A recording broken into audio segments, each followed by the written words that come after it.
Hello प्यारे बच्चों, मैं Rajeev Rastogi, joint director Nucleus, और आज आपके लिए लेके आया हूँ एक बहुत ही important video lecture PYQs on conic section. लेकिन लेक्चर में आगे बढ़ने से पहले मैं आपके साथ एक इम्पोर्टेंट इन्फॉर्मेशन शेयर करना चाहता हूँ। जैसा कि आप लोग स्लाइड में देख रहे हैं कि ये न्यूक्लियस टीम है और इसमें देखिए डायरेक्टर है हमारे अन्ना सर, एजी सर और 6 ज्वाइंट डायरेक्टर, यानी टोटल 8 लोग की टीम है जो बच्चों को ट्रेन करती है आईआईटी जेईई और ओलंपियाड के लिए, है ना। और सिर्फ ये 8 लोग की टीम नहीं है, क्योंकि हमारे पीछे और बहुत सारे अच्छे टीचर्स हैं जो हमको हर तरह से एकेडमिक में सपोर्ट करते हैं, बच्चों की हेल्प करते हैं, है ना। तो ये काफी अच्छी टीम है। जैसा कि आप लोग देख पा रहे हैं यहाँ पे हर एक टीचर का एक्सपीरियंस अगर आप देखेंगे तो आप देखेंगे कि यहाँ पर एक बहुत ही रिच एक्सपीरियंस है हर टीचर के पास। इनमें से हर एक सिंगल टीचर ने मोर देन 1000 आईआईटीएंस प्रोड्यूस किए हुए हैं, है ना। अन्ना सर को सभी लोग जानते हैं, एजी सर बहुत ही पॉपुलर हैं, और बाकी इनऑर्गेनिक केमिस्ट्री में देखिए अमिताभ शर्मा सर हैं, फिजिक्स में अनु गुप्ता सर हैं, मैथ्स में हम 2 लोग और हैं, राजीव रस्तोगी सर और आशीष अग्रवाल सर, काफी रिच एक्सपीरियंस है सभी का। आशुतोष गुप्ता सर हैं फिजिकल केमिस्ट्री में, और रोहित अग्रवाल सर हैं ऑर्गेनिक केमिस्ट्री में। तो बच्चों हम लोग के अंडर में बहुत सारे स्टूडेंट ने आईआईटी में सिर्फ सिलेक्शन ने एक बहुत ही अच्छी रैंक से आईआईटी को क्लियर किया है।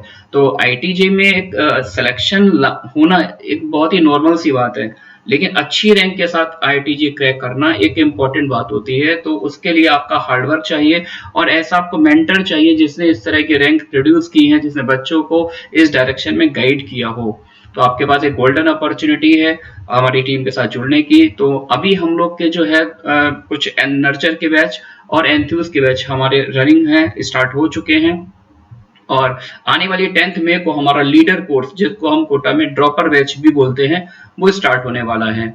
अब कुछ बच्चों को ये सोच रहे होंगे कि सर ड्रॉपर में अभी तो हमारे बोर्ड का एग्जाम नहीं हुआ है, तो मैं ये बोल दूं कि आप जितना जल्दी स्टार्ट लेंगे उतना आपको आईआईटी जेईई की प्रिपरेशन में ज्यादा टाइम मिलता है, और जितना ज्यादा टाइम मिलेगा आपकी प्रिपरेशन उतनी ही अच्छी होगी, क्योंकि आपको 1 साल नहीं 2 साल की प्रिपरेशन करनी होती है 11th और 12th दोनों की।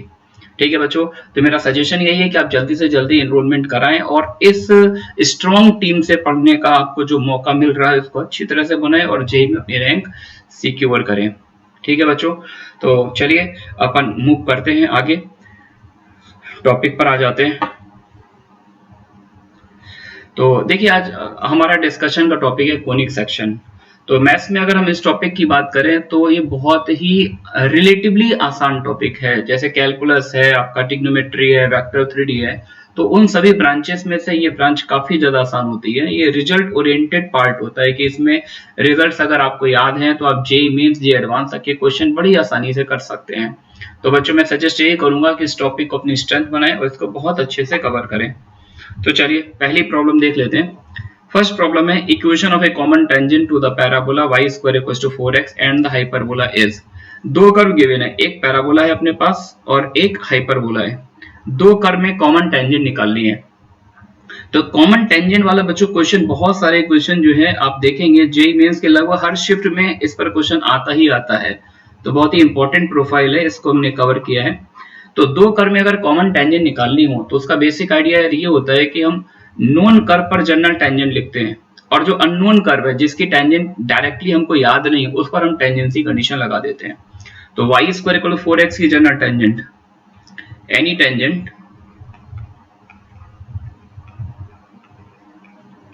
Tangent to parabola y square 4x की m स्लोप की टेंजेंट क्या होती है, y equal to mx plus a by m. तो यहाँ पर a की वैल्यू देखिए, a की वैल्यू 1 है, y equal to mx plus 1/m। ठीक है ना, ये पैराबोला की जनरल टेंजेंट आ गई। अब यार मेरे को यहाँ से ऐसा m निकालना है जिससे ये लाइन जो है इस कर्व हाइपरबोला को भी टच करे।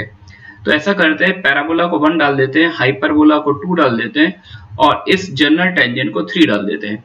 तो ऐसा m चाहिए जिससे ये लाइन हाइपरबोला को टच करे। Now if the line 3 touches hyperbola 2, अगर ये लाइन हाइपरबोला को टच करती है तो क्या होगा, पहले मैं क्या करूंगा 3 को 2 के साथ सॉल्व कर लेता हूं। तो 3 को 2 के साथ सॉल्व करने के बाद y की वैल्यू उठा के मैंने यहां पर पुट कर दी। तो 2 इंप्लाइज x इंटू वाई की वैल्यू पुट कर दी mx plus 1/m equals to 2। तो बच्चों यहाँ पर एक क्वाड्रेटिक बनती दिख रही है आपको, क्या बन जाएगी quadratic, mx square plus x by m minus 2 equal to 0। लेकिन मैंने क्या लिखा था, ये लाइन जो है इस हाइपरबोला को टच कर रही है, तो टच कर रही है तो ऑब्वियसली ये जो क्वाड्रेटिक है इसके दोनों रूट क्या होने चाहिए, इक्वल होने चाहिए। तो इसका d0 कर दीजिए। d की वैल्यू क्या बन जाती है, b square minus 4ac, minus minus plus हो जाएगा I think, 4 to the 8m equal to 0। That becomes 8m³ plus 1, यानी 8m³ की वैल्यू माइनस 1 आ गई। और अगर क्यूब रूट लेंगे तो सिर्फ और सिर्फ एक ही रियल रूट आएगा, इसका m equal to minus half. ठीक है ना। तो जो भी m की वैल्यू आ रही, इस m की वैल्यू को उठा के आप इस जनरल टेंजेंट में पुट कर देंगे, तो ये जो पैराबोला की टेंजेंट थी m की इस वैल्यू के लिए हाइपरबोला की भी टेंजेंट बन जाएगी। तो उसकी इक्वेशन किस टाइप की दिखाई देगी, y equal to minus 1/2x, और माइनस 1/2 पुट करेंगे तो आई थिंक माइनस 2 बन जाएगा। 2 से अगर मैं क्रॉस मल्टीप्लाई कर दूं तो आंसर क्या आना चाहिए, x plus 2y plus 4 equal to 0, यानी फर्स्ट वन आंसर आ जाएगा। ठीक है बच्चों, तो बहुत ही इंपॉर्टेंट प्रोफाइल है, कॉमन टेंजेंट निकालने पर क्वेश्चन मिलता ही है। अब कई बार ऐसा भी हो सकता है यार कि अगर दोनों ही कर्व अननोन होते, मान लो पैराबोला भी नॉन स्टैंडर्ड होता, हाइपरबोला भी नॉन स्टैंडर्ड होता, तो कुछ बच्चे उसको ऐसे कर लेते, मान लेते हैं कि let y equal to mx plus c, common tangent है दोनों कर्व की, और y को mx प्लस c उठा के फर्स्ट कर्व में पुट कर देंगे और उसका d0 कर देंगे, तो m और c में एक रिलेशन मिल जाएगा, और y को mx प्लस c उठा के सेकंड कर्व में भी पुट कर देंगे और उसका भी d0 कर देंगे, m और c में दूसरा रिलेशन मिल जाएगा। तो दो रिलेशन, दो नोन सॉल्व करके m और c मिल जाएगा आपको। तो ये वो जनरल आइडिया है ना। कुछ लोग ऐसा भी करते हैं कि अगर दोनों ही कर्व नोन हो, मान लो पहला पैराबोला है दूसरा हाइपरबोला भी स्टैंडर्ड है, तो ये भी एक आइडिया होता है कि पैराबोला के m स्लोप की टेंजेंट लिख दें, हाइपरबोला के m स्लोप की टेंजेंट लिख दो, बाद में बोलते दोनों आइडेंटिकल है। ठीक है बच्चों, चलिए मूव करते हैं नेक्स्ट क्वेश्चन पर। नेक्स्ट क्वेश्चन है, the equation of a tangent to the parabola x square equals to 8y which makes an angle theta with the positive direction of x axis. तो एक सिंपल सा question है, ordinary सा question है, लेकिन एक fight है यार। अब की बार जो पैराबोला दिया है वो y square equals to 4x नहीं गिवन है, x square equals to 8y given है।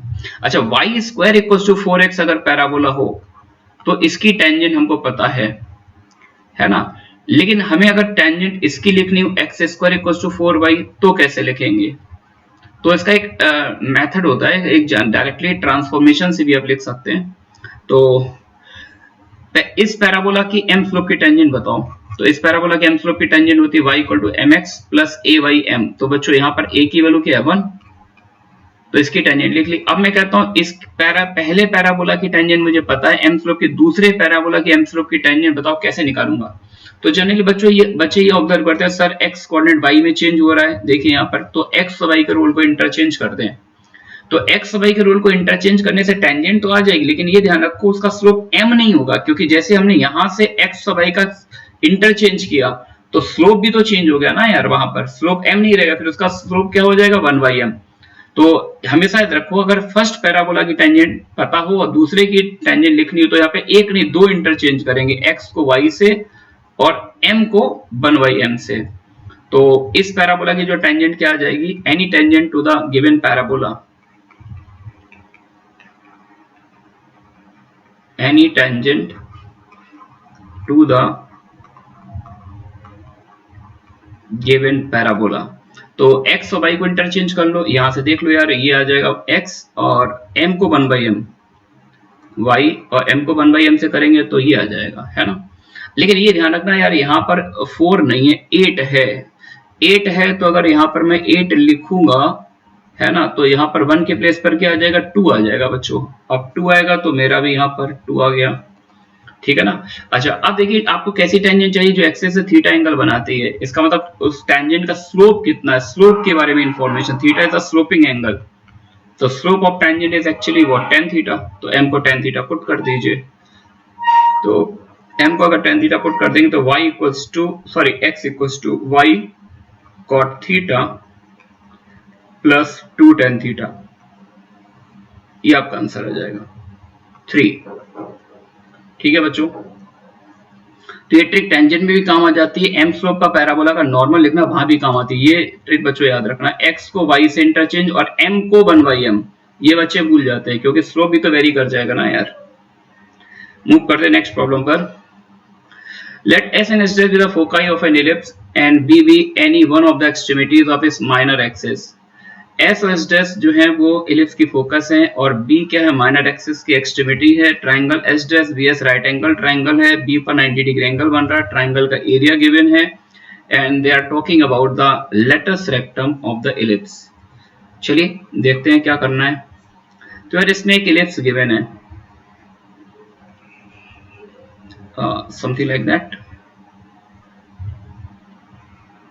ये इलिप्स मैंने बना लिया है ना, और इस इलिप्स के दो फोकस है S और ये S डैश.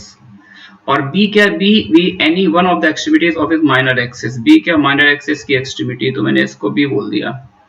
अच्छा अभी बोले ट्राइंगल बनाया इन्होंने S डैश BS और एक राइट एंगल ट्राइंगल है. अच्छा आप डायग्राम से जैसा देख रहे हो सिमेट्री को आई थिंक आप ऑब्जर्व कर ही रहे हो, है ना. ये जो ट्राइंगल बन रहा है, ये ट्राइंगल जो है OB लाइन के अबाउट सिमेट्रिक है ना. अगर ये OB लाइन के अबाउट सिमेट्रिक है तो और ये एंगल 90 है तो मैं बोलूंगा यार ये एंगल 45 होगा और ये वाला एंगल, ये दोनों एंगल सेम होंगे 45. मेरे ख्याल से अब बात समझ पा रहे हैं. अगर ये 45 है तो जितनी OS की लेंथ आएगी उतनी ही OB की लेंथ, ये दोनों लेंथ सेम होगी, है ना. और ये फोकस का कोऑर्डिनेट आप लोग जानते हो इलिप्स में क्या होता है AE,0 और ये माइनस AE,0. तो ये टोटल जो दोनों फोकस के बीच की डिस्टेंस है ये 2AE हो जाएगी और OB और OS तो इक्वल है ही सही क्योंकि एंगल 45 है. तो OB को भी मैं A ही बोल सकता हूँ if you don't mind. Question में गिवन था area of this triangle, area of triangle S dash BS. Square bracket से हम लोग एरिया को डिनोट करते हैं हाफ इंटू बेस. बेस बच्चों कितना हो जाएगा 2AE और हाइट OB और OB की लेंथ भी देखो यार क्या है AE. ये एरिया का फॉर्मूला लगा दिया और एरिया का अमाउंट है 8 तो इससे ये कैंसिल हो गया. तो A स्क्वायर E स्क्वायर की वैल्यू 8 आ गई यानी AE की वैल्यू 2√2 आ गई. अच्छा AE और OB को हम लोग B भी तो बोलेंगे यार. तो ये डेटा मेरे पास आ गया AE और B दोनों की वैल्यू आ गई 2√2. ठीक है ना. अब इन्होंने मेरे से लेटस रेक्टम की डिमांड की तो एक एसेंट्रिसिटी और रिलेशन यूज कर लेते, कुछ फर्दर इंफॉर्मेशन मैं वहां से कलेक्ट कर लूंगा. B square equal to A square 1 minus E square horizontal ellipse के लिए that comes out to be A square minus A square E square, है ना. और AE और B ये दोनों ही, AE को B बोल देते हैं, इसको B स्क्वायर बोल देंगे तो A स्क्वायर की वैल्यू आ जाएगी 2B स्क्वायर और B स्क्वायर B 2√2 है तो B स्क्वायर कितना हो जाएगा 8 दैट इज 16, है ना. तो A की वैल्यू बच्चों क्या आ गई 4, A4 हो गया. अब क्वेश्चन की डिमांड क्या है, लेटस रेक्टम निकालना है. Therefore latus rectum of ellipse, latus rectum ellipse और हाइपरबोला दोनों का सेम ही होता है 2B स्क्वायर बाई A. तो 2 इंटू B स्क्वायर मीन्स क्या हो जाएगा 8 और A की वैल्यू 4 तो आंसर क्या आएगा 4. तो बहुत ही सिंपल ऑर्डिनरी टाइप के क्वेश्चन, ये सारे JEE मेंस और आगे भी हम स्लाइड में एडवांस के क्वेश्चन भी कवर करेंगे. तो सिंपल ऑर्डिनरी क्वेश्चन यानी अगर आपने एक बार पढ़ लिया तो छूटने का कोई चांस ही नहीं है. नेक्स्ट क्वेश्चन यार ये है कि let the line y equal to mx and the ellipse intersect at a point P in the first quadrant. अच्छा ये जो इलिप्स दिया है अगर आप नोटिस कर रहे हैं तो इस इलिप्स को क्या है मैं ऐसे लिख सकता हूँ x square upon half plus y square upon 1 equals to 1, है ना. तो नोटिस कर ही लिया होगा यहाँ पर ये जो a है b से छोटा है, a अगर b से छोटा it mean this is a case of vertical ellipse. ठीक है ना.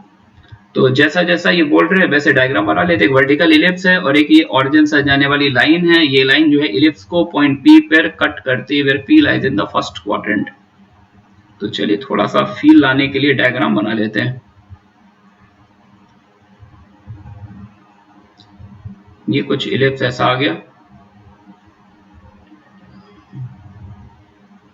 और ये ऑरिजिन से एक लाइन पास हो रही है y equal to mx.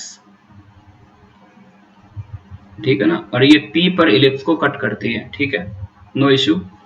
If the normal to this ellipse at P means the coordinate axis at this point and this point then beta equals to, यानी ये लाइन है y इक्वल टू mx, है ना. और ये ellipse को point P पे cut कर रही है और अपन P पे क्या बना रहे हैं, नॉर्मल ड्रॉ कर रहे हैं. ठीक है.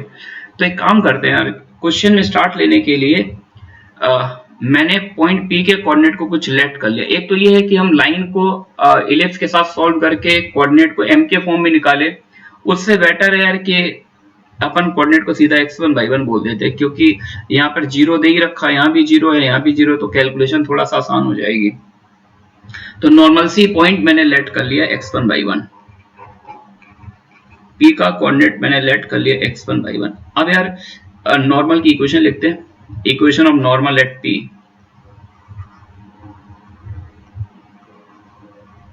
इलिप्स के किसी भी पॉइंट पर नॉर्मल की इक्वेशन बच्चों क्या होती है? नॉर्मल की इक्वेशन होती है a square x upon x1 cartesian normal minus b square y upon y1 equal to a square minus b square. ये इलिप्स का नॉर्मल की इक्वेशन होती है पॉइंट x1 को y1 पर।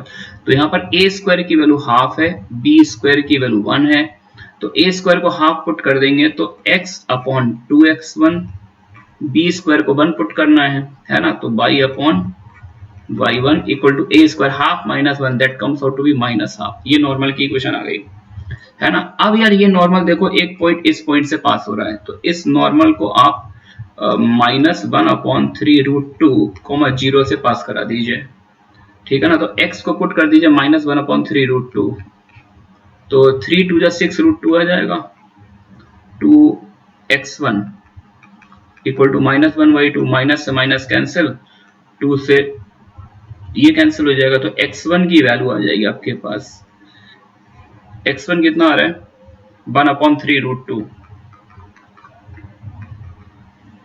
अच्छा, x1 आ गया आपके पास 1/3√2, y1 निकालना है। तो ये जो पॉइंट है ये इलिप्स की इक्वेशन को सेटिस्फाई करेगा, तो यहां से निकाल ले रहे हैं।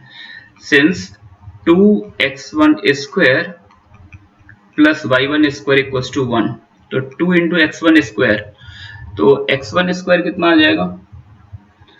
9 2 18 आ जाएगा ना, 2/18 plus y1 square equals to 1, तो 1/9, 1 माइनस 1/9 यानी 8/9, और 8/9 का स्क्वायर रूट लूंगा, पॉजिटिव स्क्वायर रूट लूंगा, क्योंकि मेरे से बोल दिया है पॉइंट P जो है फर्स्ट क्वाड्रेंट में लाई करता है। तो x1/1 बच्चों मेरे पास आ चुका है। x1/1 का कोऑर्डिनेट आ गया है, काफी गंदा सा कोऑर्डिनेट है, 1/3√2, 2√2/3, ये कोऑर्डिनेट आ गया।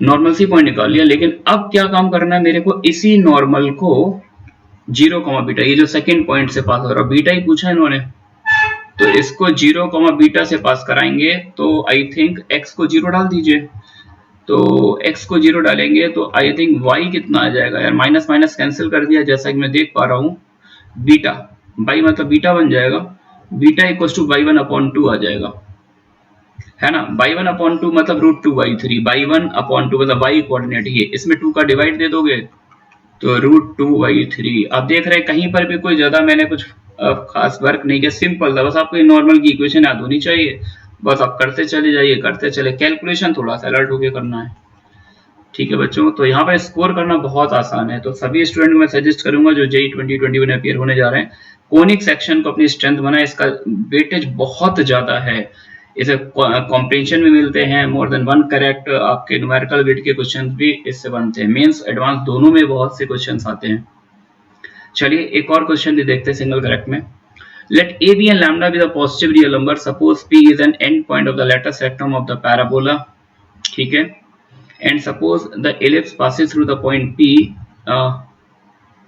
If the tangents to the parabola and the ellipse at the point P are perpendicular to each other, then the eccentricity of the ellipse. देखिए इसमें दो कर्व गिवन है, एक तो पैराबोला गिवन है, दूसरा इलिप्स गिवन है ना, और P क्या है? लेटस रेक्टम की एक्सट्रीमिटी, पैराबोला में लेटस रेक्टम की extremity.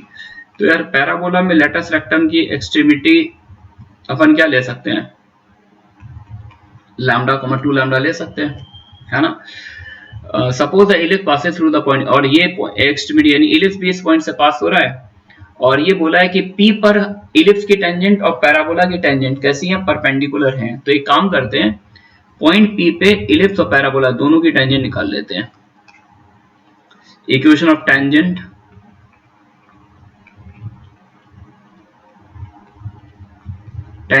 Eight P to the parabola, parabola के पॉइंट पर टेंजेंट, तो बच्चों पॉइंट पर टेंजेंट निकालनी है तो आपने पढ़ा होगा y स्क्वायर को अपन क्या करते हैं? y स्क्वायर को y/1, 4 लैम्डा को लिख दो 2 लैम्डा इंटू 2x, और 2x को कैसे लिखते थे x प्लस x1, ये एक अप्रोच होती थी। 2 लैम्डा से 2 लैम्डा कैंसिल हो गया, y equal to x plus lambda. ये मेरे पास टेंजेंट आ गई पैराबोला की पॉइंट P पर। अच्छा, अगर मैं स्लोप को नोटिस करूं तो भाई साहब इसका स्लोप कितना आ रहा है, 1 आ रहा है। पैराबोला की टेंजेंट का स्लोप 1 आ रहा है, तो इलिप्स की टेंजेंट का स्लोप क्या आना चाहिए, -1, क्योंकि दोनों कैसी है, परपेंडिकुलर। चलिए अब इलिप्स पर चलते हैं। Equation of tangent at P lambda, 2 lambda two the ellipse. Ellipse के पॉइंट P पर टेंजेंट लिखनी है, तो भाई यार एक्स स्क्वायर को xx1 और वाई स्क्वायर को y1 इक्वल्स टू 1, ठीक है ना। अब यार अगर मैं आपसे इसके स्लोप की बात करूं तो स्लोप हो गया minus coefficient of x upon coefficient of y, x का कोफिशिएंट अपॉन y का कोफिशिएंट, तो माइनस तो मैं लगाऊंगा यहाँ पर, b स्क्वायर आई थिंक ऊपर मल्टीप्लाई होगा, और जैसा मैं नोटिस कर पा रहा हूँ a स्क्वायर और 2 लैम्डा, तो लैम्डा से कोई फाइट नहीं, ये हो गया, और ये रेशियो होगा -1, माइनस से माइनस मैंने कैंसिल कर दिया, तो एक इंपॉर्टेंट रिलेशन मिल गया यार, बी स्क्वायर की वैल्यू 2a स्क्वायर आ गई। अच्छा, अगर B square 2 times a square के बराबर है, यानी बी स्क्वायर की वैल्यू a स्क्वायर से बड़ी है, तो this is the case of vertical ellipse. ठीक है बच्चों, ये छोटे छोटे पॉइंट हम लोग को नोटिस करने पड़ेंगे जब अपन क्वेश्चन सॉल्व कर रहे हैं, और एसेंट्रिसिटी की बात कर रहे हैं तो not a big deal. Eccentricity का एक रिलेशन होता है वर्टिकल इलिप्स के लिए बच्चों, क्या होता है, a square equals to B square 1 minus c square, तो बी स्क्वायर को 2a स्क्वायर पुट कर देते हैं, या फिर a स्क्वायर को हाफ बी स्क्वायर डाल दो, एक ही बात है यार, equals to B square 1 minus E square, B square से बी स्क्वायर कैंसिल हो गया, तो ई स्क्वायर की वैल्यू हाफ आ गई, ई स्क्वायर की वैल्यू हाफ आ रही है, तो e की वैल्यू क्या आ जाएगी, 1/√2। तो कैलकुलेशन आपकी सही होनी चाहिए, 1/√2। ठीक है बच्चों, तो हम लोगों ने यहाँ तक सिंगल करेक्ट क्वेश्चन कर लिए। अब आगे की स्लाइड में अब हम लोग मोर देन 1 करेक्ट क्वेश्चन करेंगे, जो अभी रिसेंट ईयर्स में जेईई एडवांस में आए हुए हैं। तो चलिए ये क्वेश्चन देखिए जरा, अच्छा क्वेश्चन है ये, और जब ये क्वेश्चन जेईई में आया था तो बहुत से बच्चों ने फीडबैक दिया था कि सर एक अच्छा क्वेश्चन इलिप्स से आया है। तो चलिए देखते हैं कितना अच्छा है ये question. E1 and E2 be two ellipses whose center are at the origin. दो इलिप्स हैं, दोनों का सेंटर ऑरिजिन है। The major axis of E1 and E2 lie along the x axis and the y axis.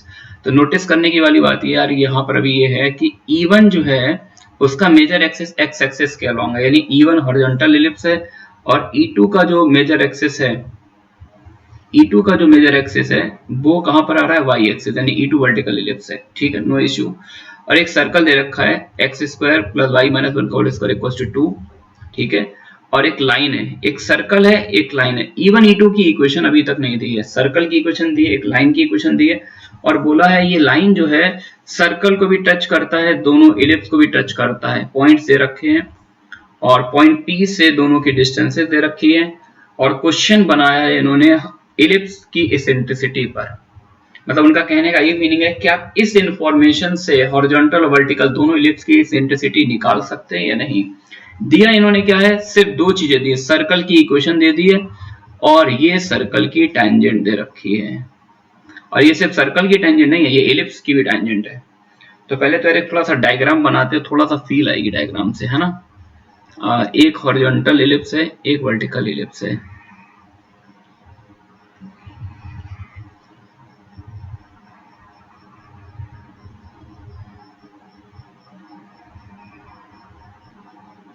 ये horizontal हो गया, है ना, और एक वर्टिकल इलिप्स बना लेते हैं।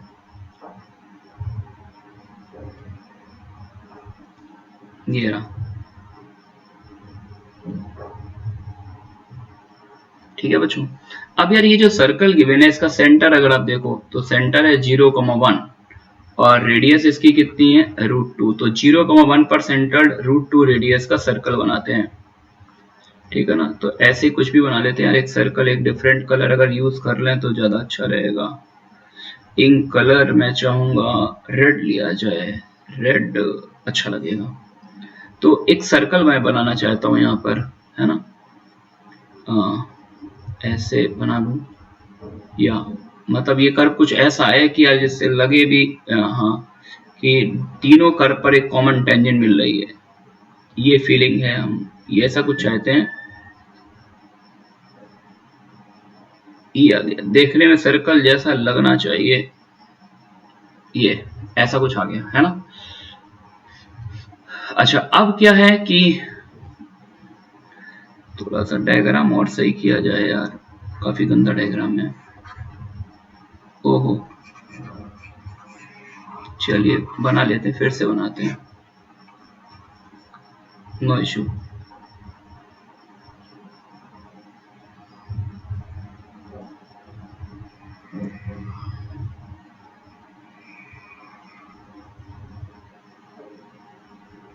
पहले सर्कल बना लेते हैं यार, तब ज्यादा सही रहेगा। चलिए इस इलिप्स से ही चलते हैं। ये E1 आ गया,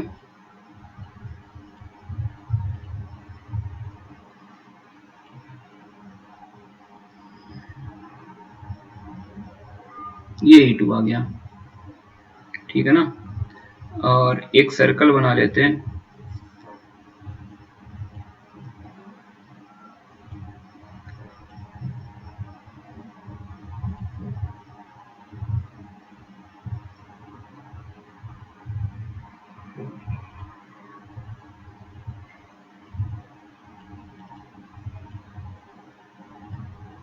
ठीक है, ये सर्कल आ गया।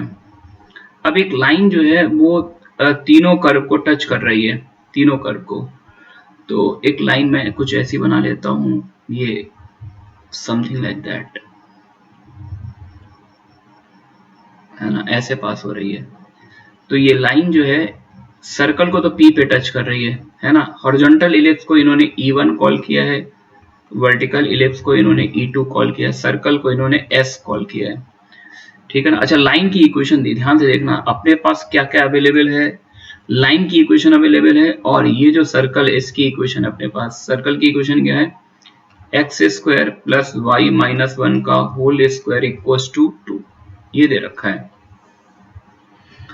अच्छा, सर्कल इस पे टच कर रहा है E1 को Q पर, ये जो पॉइंट है E1 को, ये वाला पॉइंट Q आ जाएगा, E1 वाला Q है और E2 वाला R है, ठीक है ना। अब सबसे पहला बात यार ये है कि क्वेश्चन को पढ़ने के बाद हम कहां से स्टार्ट लें। तो ये देखिए नोन टर्म्स क्या है, हमारे पास सर्कल की इक्वेशन है और सर्कल की टेंजेंट है। तो सबसे पहले एक काम करते हैं, इन्होंने देखो P से Q की डिस्टेंस दे रखी है, P से R की डिस्टेंस दे रखी है, मतलब ये डिस्टेंसेस गिवन है। तो सबसे पहले मैं चाहूंगा P का कोऑर्डिनेट निकाला जाए, यानी ये लाइन सर्कल को किस पॉइंट पे टच करती है ना। तो मैंने सर्कल को 1 बोल दिया, लाइन को 2 बोल दिया। मुझे पॉइंट ऑफ कांटेक्ट चाहिए, तो सॉल्विंग 1 एंड 2 सॉल्व करके भी निकाल सकते हैं, या कोई पॉइंट सपोज करके रिवर्स मैनर से भी निकाल सकते हैं। सॉल्विंग 1 एंड 2, तो यार x की वैल्यू अगर मैं लाइन से निकालूं और सर्कल में डाल दूं तो x की वैल्यू आएगी 3 माइनस वाई। चॉइस आपकी अपनी है, कैसे भी आप सॉल्व कर सकते हैं।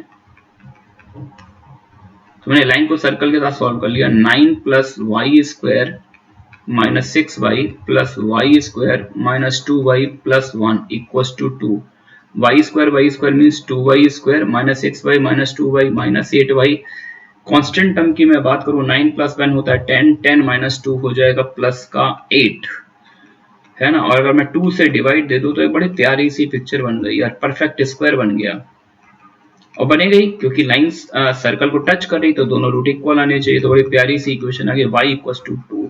इसका मतलब है लाइन सर्कल को जिस पॉइंट पे टच करेगी उस पॉइंट का y कोऑर्डिनेट 2 होगा, और मुझे x कोऑर्डिनेट भी निकालना, तो ये जो y कोऑर्डिनेट है इसको उठा के सीधा लाइन में पुट कर दो यार, तो x कोऑर्डिनेट 1 आ गया, 1 आ गया।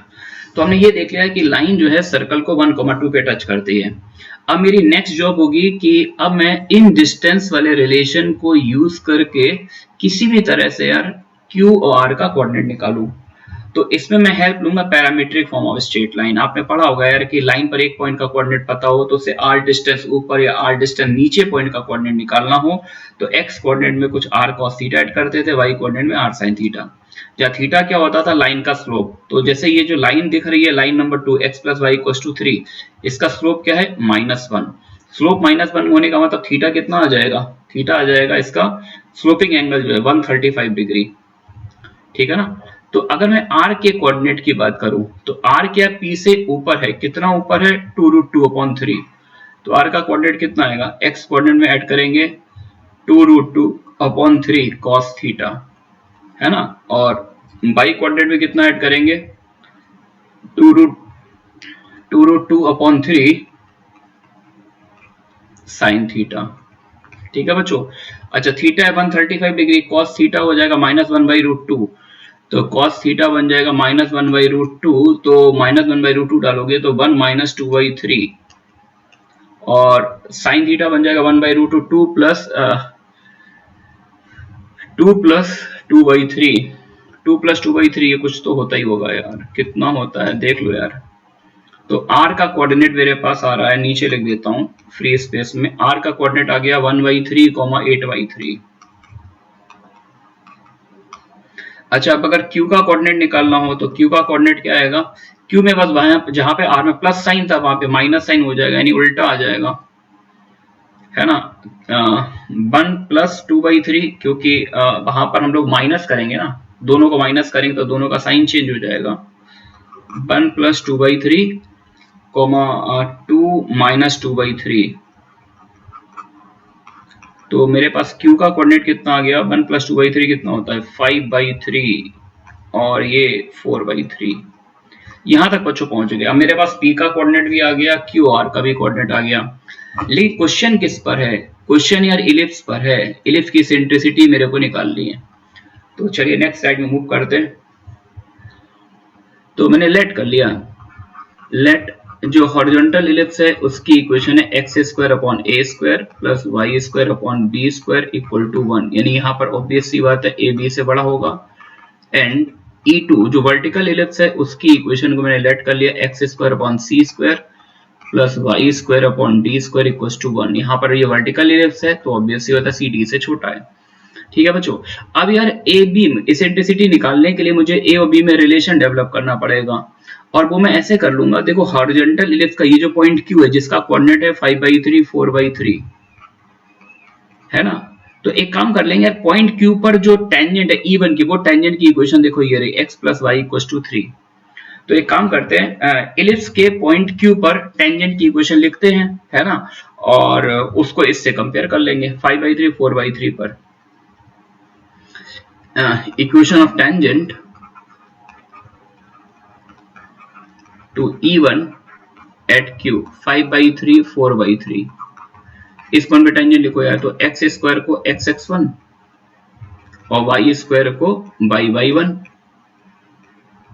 = 1। मेरे हिसाब से तो ये टेंजेंट आ रही, लेकिन according to the problem tangent ये दे रखी है और ये दोनों लाइन कैसी हो जाएंगी, आइडेंटिकल। और आप जानते हैं 2 lines are identical then their coefficients are proportional, coefficient का रेशियो सेम होगा। तो ऊपर से x का कोएफिशिएंट है 5/3a², नीचे 1 है।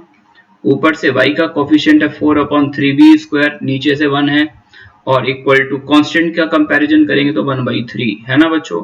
तो एक बार यार इसको इसके साथ ले लो, तो इसको इसके साथ लेंगे तो 3 से 3 कैंसिल हो जाएगा, a² मेरे को 5 आता दिख रहा है। एक बार इसको इसके साथ ले लो, 3 से 3 नीचे से फिर से कैंसिल हो गया, b² मेरे को 4 दिख गया। अच्छा a² b² मिल गया, तो ये हमारी इमीडिएट हेल्प करेगा इसेंट्रिसिटी को निकालने में। हॉरिजॉन्टल इलिप्स के लिए इसेंट्रिसिटी का formula b² = a² 1 - e², e को e1 बोला है, तो यार b² 4/5 = 1 - e1²। तो e1² की वैल्यू 1 - 4/5, 1 - 4/5 कितना होता है यार, 1 - 4/5 1/5 होगा। तो E1 निकल आया, E1 की वैल्यू आ रही है मेरे पास 1/√5, ठीक है ना। सिमिलरली E2 पे वर्क कर सकते हैं, E2 भी निकाल लेंगे।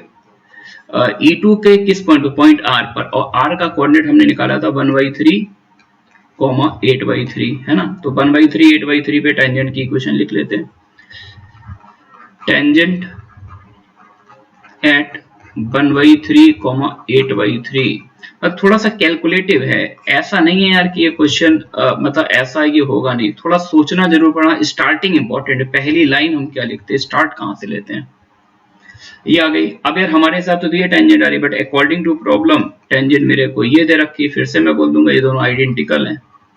तो x के कोफिशिएंट का रेशियो ये आ जाएगा, y के कोफिशिएंट का ratio 8/3d² equals to constant का रेशियो, इससे इसको ले लो तो 3 से 3 कैंसिल हो जाएगा, है ना।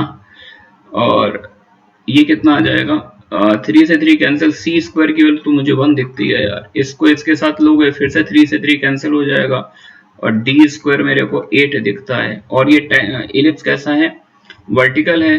तो वर्टिकल इलिप्स में क्या होता है formula, a² equals to b², यानी 1 equals to 8 into 1 minus e2², है ना। तो 1/8, तो e2² क्या आएगा, 1 माइनस 1/8, 7/8 यानी 7/8।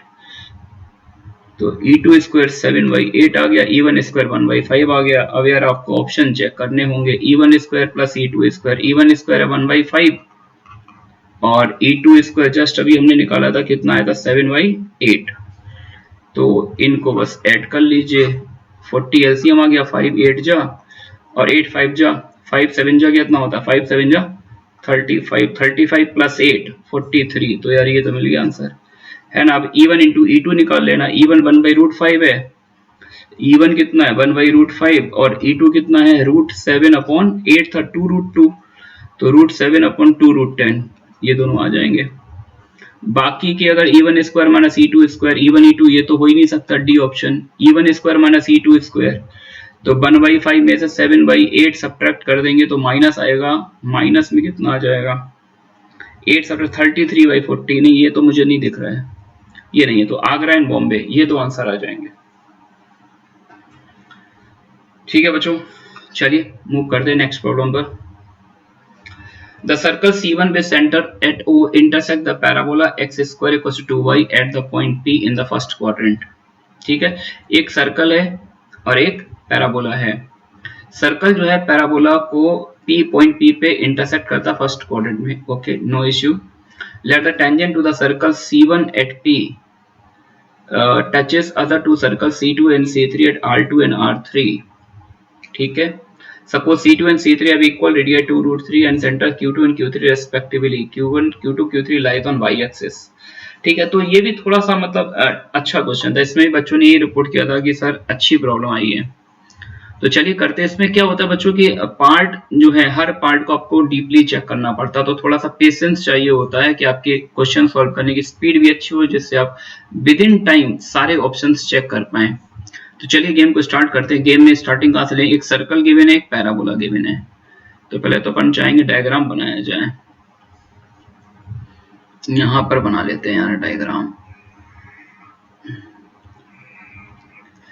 तो एक तो ये सर्कल है,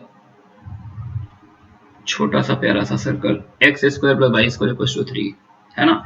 और एक यार ये पैराबोला है कुछ इस टाइप का,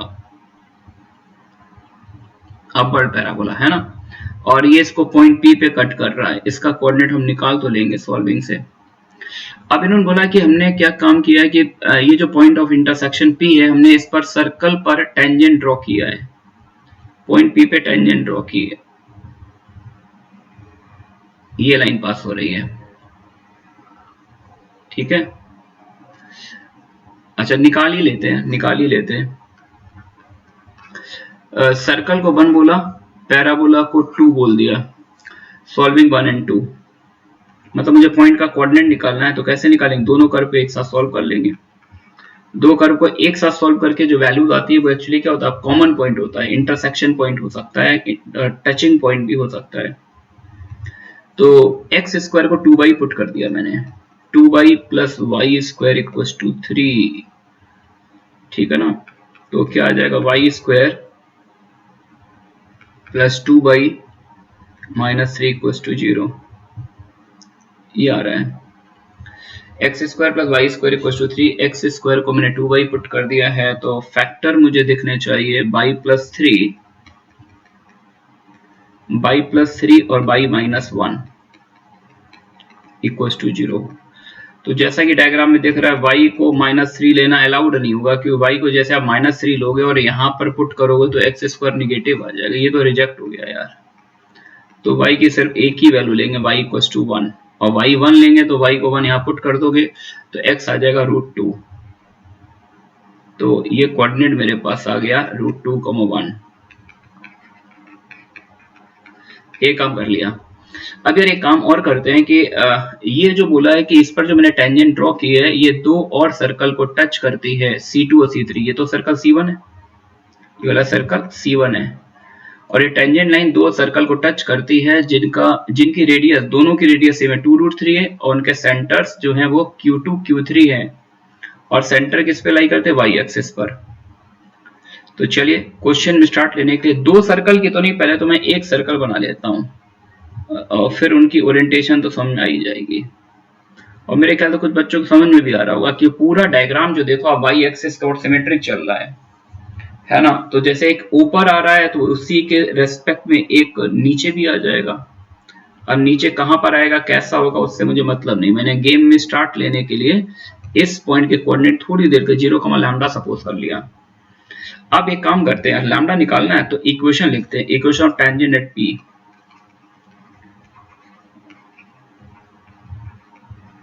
equation of tangent at P to the circle. तो सर्कल के पॉइंट P पे टेंजेंट, एक्स स्क्वायर को x1 और वाई स्क्वायर को y1 ऐसे लिख दिया, √2x plus Y equal to 3। ये टेंजेंट आ गई, इसको 3 बोल दिया।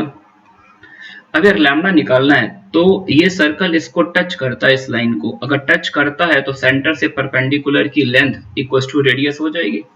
ये सर्कल C2 है ना। तो use P equal to R, मतलब अगर मुझे लैम्डा निकालना है तो मैं वही कंडीशन लगाऊंगा जो आप लोग जानते हैं, सेंटर से परपेंडिकुलर की लेंथ 0, लैम्डा से लेंथ ऑफ परपेंडिकुलर, x को कोऑर्डिनेट को 0, y को लैम्डा अपॉन नीचे का था रूट अंडर x के कोफिशिएंट का स्क्वायर प्लस y के कोफिशिएंट का square, that is √3 equal to circle की रेडियस। सर्कल की रेडियस गिवन है यार, देखो अपने को 2√3, तो ये 2√3 टाइप का कुछ आ जाएगा। तो mod of lambda minus 3, 2√3 into √3 कितना आ जाएगा, 6 आ जाएगा। तो लैम्डा की 3 से डिस्टेंस जो है 6 होनी चाहिए, तो लैम्डा की दो वैल्यू आ जाएंगी, 3 से 6 यूनिट आगे, 3 से 6 यूनिट पीछे। तो दो सर्कल, एक यानी इस वाले सर्कल के सेंटर का कोऑर्डिनेट 0,9 और ये पॉइंट Q2 हो गया है ना, और दूसरे सर्कल के सेंटर का कोऑर्डिनेट 0,-3, तो 0,-3 यहाँ कहीं पर होगा, और रेडियस है 2√3, √3 होता 1.7, 1.7 इंटू 2 3.4, यानी ऊपर से यहाँ से क्रॉस करके नियर अबाउट जाएगा, समथिंग लाइक दैट। ये कुछ इस तरह का ब्यूटीफुल सर्कल, और इसका सेंटर ये हो गया Q3 है ना, और इसका सेंटर का कोऑर्डिनेट है 0-3। तो पूरी इंफॉर्मेशन में कलेक्ट कर लिया है, अब बस आंसर स्टिक करने। तो पहला तो Q2 Q3 के बीच की डिस्टेंस, यानी they are talking about this distance. तो Q2 का कोऑर्डिनेट 0,9 है, Q3 -3 है, तो गैप डिस्टेंस तो 12 आई जाए, ये बिल्कुल सही है। अच्छा, ये जो पॉइंट ऑफ टेंजेंसी थे, एक R2 था और ये पॉइंट क्या है, R3। सेकेंड पॉइंट यही है कि यार R2 R3 के बीच के डिस्टेंस बताओ, यानी ये डिस्टेंस निकाल लिए, ये वाली। तो बच्चों एक रिजल्ट यार हम लोग पढ़ा करते थे 9th-10th क्लास में ज्योमेट्री में, दो सर्कल्स की अगर सेंटर पता हो है ना, रेडियस पता हो, तो हम उसमें ट्रांसवर्स कॉमन टेंजेंट और डायरेक्ट कॉमन टेंजेंट दोनों की लेंथ निकालना जानते थे, है ना। तो एक फॉर्मूला होता था यार, length of TCT mean transverse common tangent. Transverse क्यों है, क्योंकि दोनों के सेंटर जो है इस टेंजेंट लाइन के रेस्पेक्ट में अपोजिट साइड में है। तो TCT की लेंथ का फॉर्मूला होता था d², d मतलब दोनों के सेंटर्स के बीच की distance minus R1 plus R2 का होल स्क्वायर, ये TCT की लेंथ का फॉर्मूला है। तो यार दोनों का सेंटर, पहले सर्कल का सेंटर है 0,9, दूसरे का सेंटर है 0,3, तो सेंटर बीच की डिस्टेंस आ गई 12 और 12 का square minus R1 R2, R1 मतलब पहला सर्कल और दूसरा सर्कल, दोनों की रेडियस सेम है 2√3, तो 2 + 2 4√3, 4√3 का स्क्वायर 4√3 का स्क्वायर कितना होता है? ये आ गया 144 माइनस 4 4 16 3 48। 48 मतलब कितना होगा? 96। 96 आ गया यार। 96 को कुछ तो लिख ही सकते हैं। 16 6 96 होता है 4√6। तो यार ये स्टेटमेंट भी बिल्कुल सही है। थर्ड है area of triangle OR2R3। Area of triangle OR2R3, तो R2R3 की लेंथ है O, ये सर्कल का सेंटर है। तो OR2R3 अगर मैं इस ट्राइंगल को बनाना चाहूँ, डिस्प्ले करना चाहूँ, तो ये कुछ इस तरह का बन जाएगा। इसको इससे ज्वाइन कर दो यार, O से, है ना। ये ट्राइंगल बन गया। तो इसमें बेस तो R2R3, बेस की लेंथ तो पता है, जस्ट अभी निकालनी। बस एक काम करो, O से इस पे परपेंडिकुलर डाल दो। O से परपेंडिकुलर डालोगे तो ये जो हमने परपेंडिकुलर डाला है, ये बच्चों O1 का, ये जो O1 सर्कल है ना, सॉरी O1 C1, इसकी रेडियस का काम करेगा। और इसकी रेडियस अपने पास है ना यार, देखो यहाँ पर रेडियस है √3 इसकी। तो नेक्स्ट पेज पे चलते हैं। एरिया ऑफ ट्राइंगल OR2R3,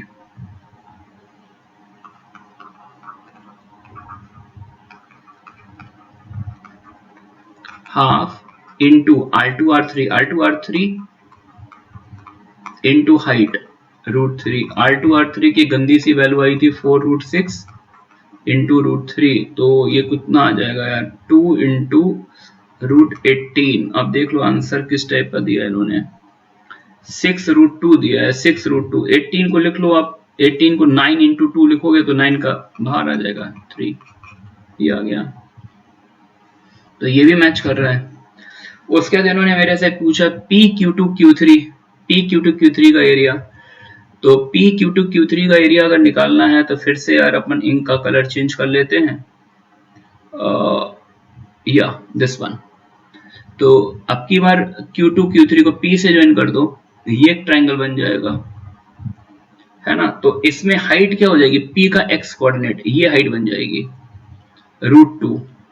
तो ये यहीं पे निकाल देता हूं मैं, ये आ जाएगा यार हाफ। नेक्स्ट पेज पे चलते हैं। हाफ इंटू Q2 Q3 की लेंथ कितनी है? 12। ऊपर निकाल देते हैं इसका एरिया, है ना। हाफ इंटू Q2 Q3 की लेंथ है 12 और हाइट कितनी हो जाएगी? √2। तो दैट इज 6√2 आ जाएगा यार ये। तो ये आंसर गलत है ना। तो 3 आंसर आ गया A B C। चलिए बच्चों नेक्स्ट क्वेश्चन पे चलते हैं। Consider the hyperbola and a circle S with center x2, 0. Suppose that H and S touch each other at a point P x1 by 1. एक हाइपरबोला गिवन है और एक circle है ना। सर्कल का सेंटर दे रखा है x2, 0 और हाइपरबोला और सर्कल जो है एक दूसरे को टच करते x1 by 1 पर। ठीक है, तो डायग्राम बनाते हैं।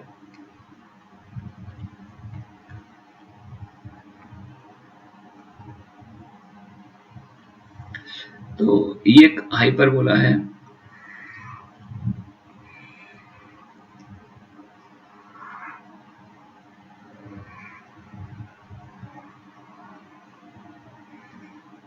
ठीक है ना। और सर्कल है जिसका सेंटर है x2, 0। ठीक है, H and S touch each other at the point x1 by 1।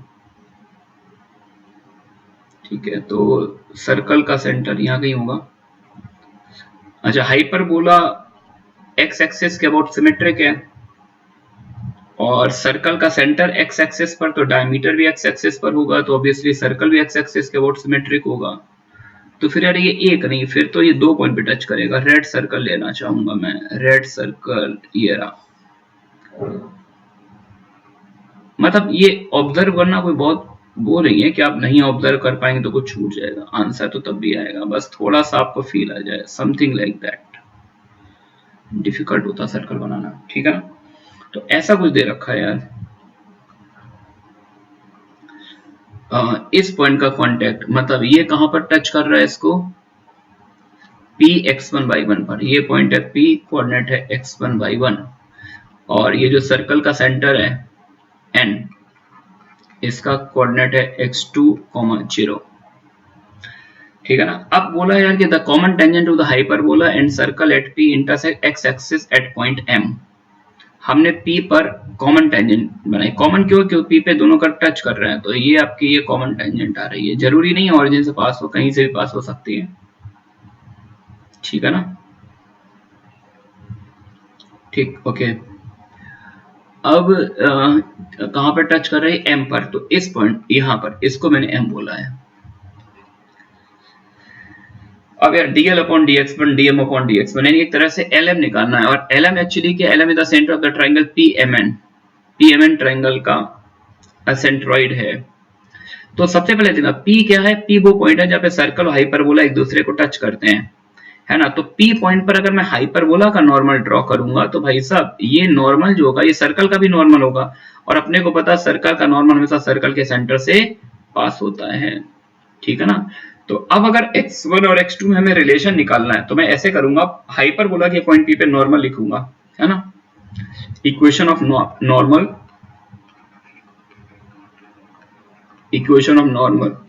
To the hyperbola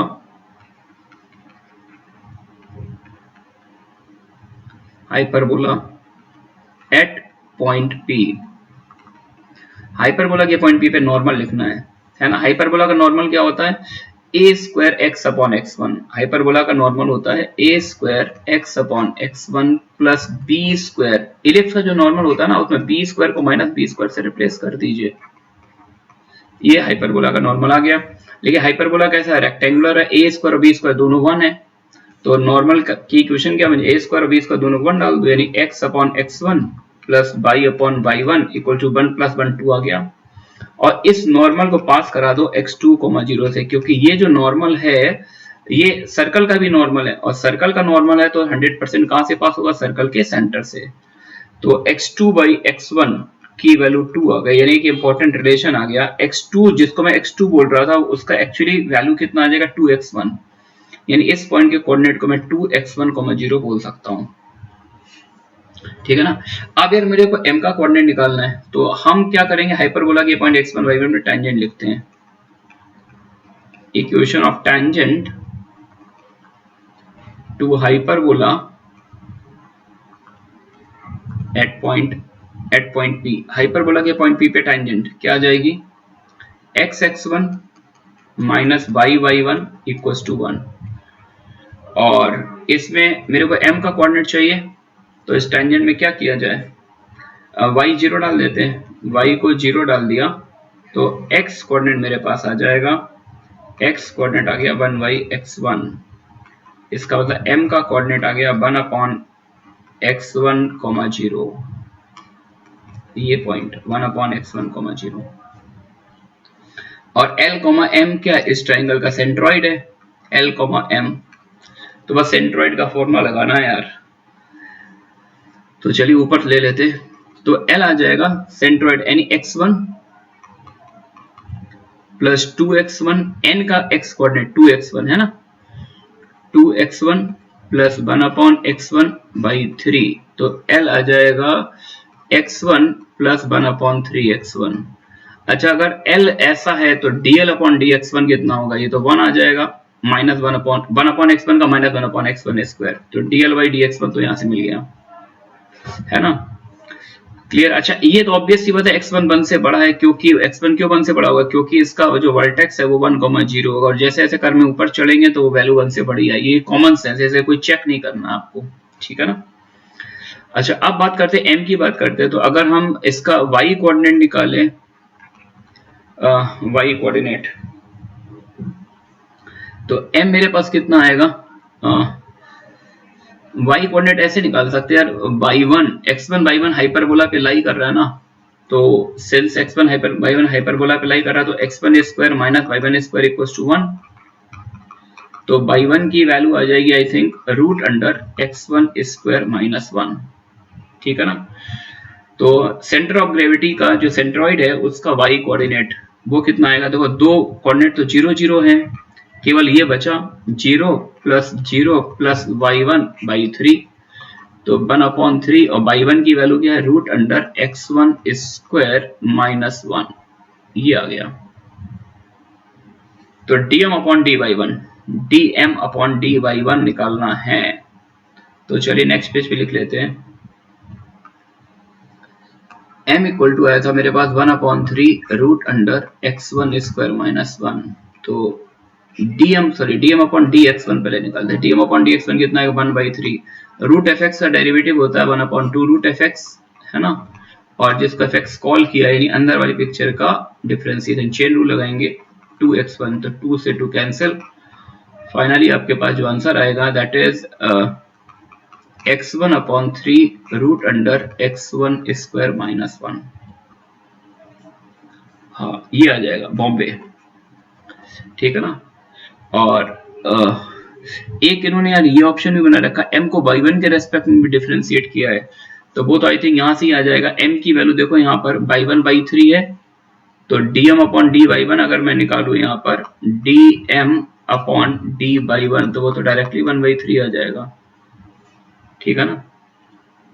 और y1 क्या है, फर्स्ट क्वाड्रेंट में है पॉइंट P, तो पॉजिटिव होगा, ठीक है ना। y1 तो इन्होंने मेंशन कर भी रखा है, पॉजिटिव है, तो ये भी होगा, ठीक है बच्चों। तो अपनी आगे के स्लाइड में हम लोग और वीडियोस लेकर आने वाले हैं, ठीक है ना। तो आप लोग कनेक्टेड रहिएगा, क्योंकि इस कोविड टाइम में हम लोग का टारगेट यही हुआ कि हम ज़्यादा से ज़्यादा वीडियो बनाएं और आपकी हेल्प कर सकें। तो आप अपने फ्रेंड लोगों को भी सजेस्ट कीजिएगा, क्योंकि अब हम लोग की PYQ सीरीज चलेगी जो जे एडवांस के प्रिपेयर करने वाले बच्चों के लिए बहुत ही इंपॉर्टेंट होने वाली है, ठीक है ना। तो चैनल को सब्सक्राइब कीजिएगा, वीडियो पसंद आया तो जरूर लाइक कीजिएगा। ओके बाय बाय बच्चों, थैंक्स फॉर वॉचिंग।